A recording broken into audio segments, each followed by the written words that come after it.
呢個亦都係點解喺人本心理學裏邊話人係有足夠嘅資源嚟到去處理或者解決嘅問題嘅原因。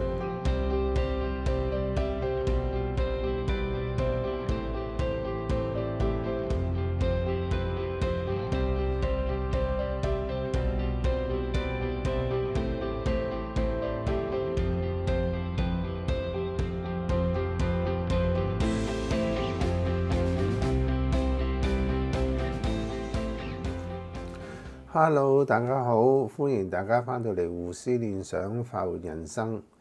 上星期嗰集我哋講有7個問題嚟到幫助我哋去走出困局。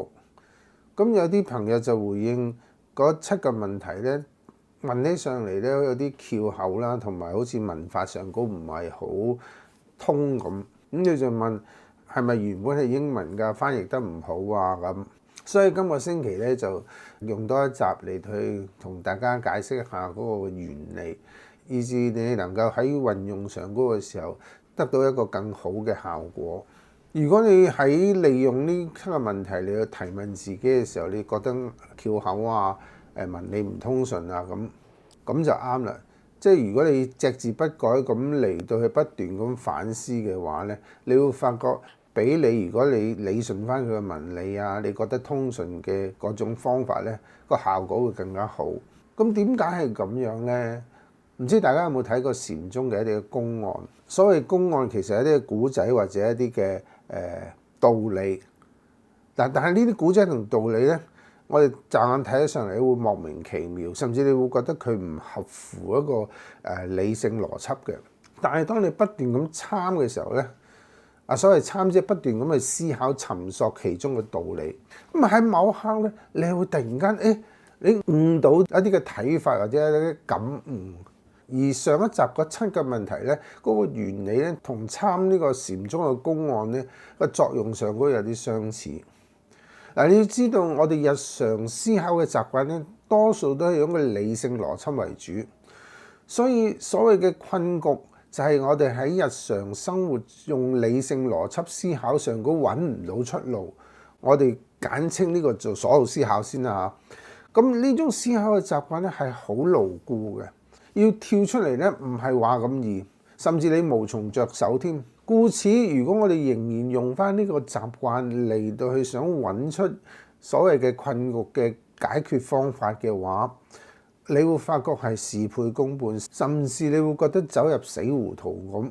揾唔到出路。所以咧，禪宗嘅公案又或者我上一集所提嘅嗰個7個問題，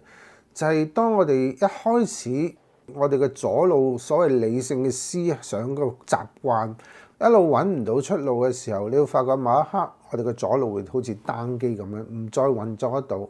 但係喺呢個時候咧，我哋嘅右腦，我哋所謂嘅感性嘅思維咧，就會開始 activate 到。咁所以呢一刻好多時我哋就突然間好似靈機一觸，揾到一啲我哋以前從來冇想過嘅一啲方法。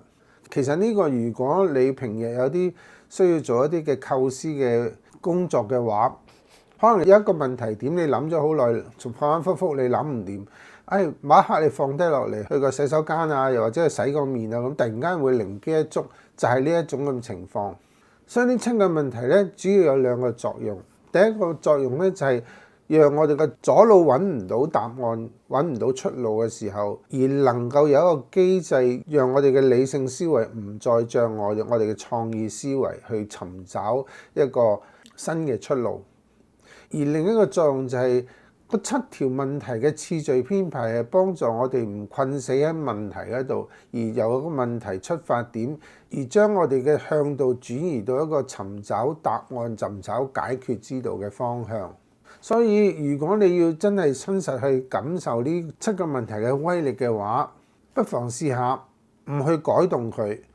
沿用翻提供俾大家嘅句式嚟到去幫助我哋自己觸發我哋其實本身具有創意嘅嗰個思維模式。呢個亦都係點解喺人本心理學裏邊話人係有足夠嘅資源嚟到去處理或者解決嘅問題嘅原因。亦都由此睇到我哋人其實有好多嘅潛能係我哋未被觸發出嚟。